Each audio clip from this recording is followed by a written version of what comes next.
बर्तमान यही पद्मवन पीठर बहु गुप्त स्थान संबंध में आज आम ज्ञात होती जहाँकि अद्यावधि लोकलोचन को आसीना यह अद्यावधि गुप्त भाव में रही जहाँकि श्री अच्युतानंद दास आमको प्रकृत सत्य संबंध में चिन्हित करते जगह जो स्थान से माने से आमको चिन्हित करते से जगह संबंध में आज आपण को ज्ञात कराऊँगी से जगह जो पवित्र जगह सब रही जो पवित्र स्थान सब रही से पवित्र स्थान संबंध में आज आपण को लोकायत भाव में जनाऊँगी ये स्थिति संबंध में कौन पुस्तक लिपिबद्ध ना किंतु जहाँकि स्थूल भाव में एक मानवीय शरीर आगमन करी प्रभु श्री अच्युतानंद दास आमको जो सूचनायित करते से सूचना आधार में आज आपण को समस्त स्थिति को आज आपण को बयान करुच्ची ये जगह संबंध में बयान करुच्ची चलतु आज एक यही स्थान एक विराट स्थिति रही एक पद्मवनर अन्य एक स्थान यही पद्मवन पीठर ये हूँ एक जंगलिया जगह जहाँकि से ठाकुराणी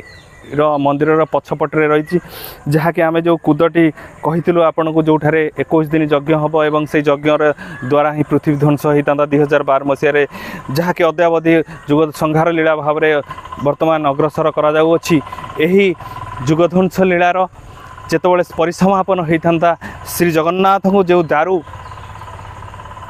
मूर्ति भाव में अभिहित करती से जो दारूटी से जो ब्रह्म निमित्त जो दारूटी यही स्थान यही जगह यही पवित्र स्थान यही स्थान से दारू निमित्त एक निम्ब गछ ये रही बहु पुरातन निम्ब गछ यही स्थान से निम्ब गछटी चिन्हित कर आरी मध्य रही से निम्ब गछ टी दारू मूर्ति भाव में जितेबाला जुगध्वंस लीलार समापन हम यू ही से जगह नेमाल रू ही से दारू मूर्ति जीव कौटी कि ना अमरावती कटक को यू अमरावती कटक जाए से अमरावती कटक रे दारू मूर्ति नूतन भाव में सृष्टि सर्जना समय से नूतन भाव में तांकर मूर्तिटी सर्जना करा जीवो एवं ता धेरे ब्रह्म स्थापन करा जीवो। तो यही जो स्थिति रही जुगध्वंस लीलार से जो जुगध्वंस लीलार स्थिति संबंध में से आमको श्री अच्युतानंद दास जो सूचनायित करते से प्रकृत स्थिति को आज आपण निकट में मुझे रखुची यह एक गुप्त रहस्य यह एत स्पष्ट आउ ए संसार को आगमन करना ये रहस्य संबंध में बहुत कम लोग जानते प्रकृत में यही स्थान में से शंखचक्र रही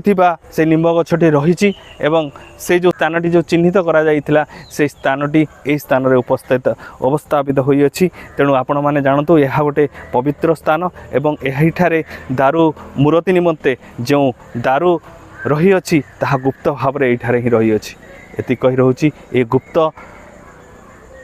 सूचना आपण को ए पद्मवन पीठ नेमाळरू आपण को प्रदान करा जाउछि। पवित्र स्थानर चतुर्पार्श्व आपण माने देखंतु एई से स्थान से पवित्र स्थान जो स्थान अद्यावधि ए संसार में लुकायित हो रही अछि ए स्थानर पवित्रता बहुत रही ए स्थानर महत्व बहुत रही किंतु अद्यावधि यह लुकायित हो रही अछि एवं ए संसार रे यह एक महापवित्र स्थान। तो आपण माने यही स्थान बा यही जगार महत्व केते महान आपण विश्वास करें ना कारण चिंता करंतु जुगध्वंस लीला निमित्त प्रकृत शक्ति यही स्थान ही आगमन करियछि जहाँकि वर्तमान जुगध्वंस लीला रे अग्रसर करा जाउछि। धन्यवाद।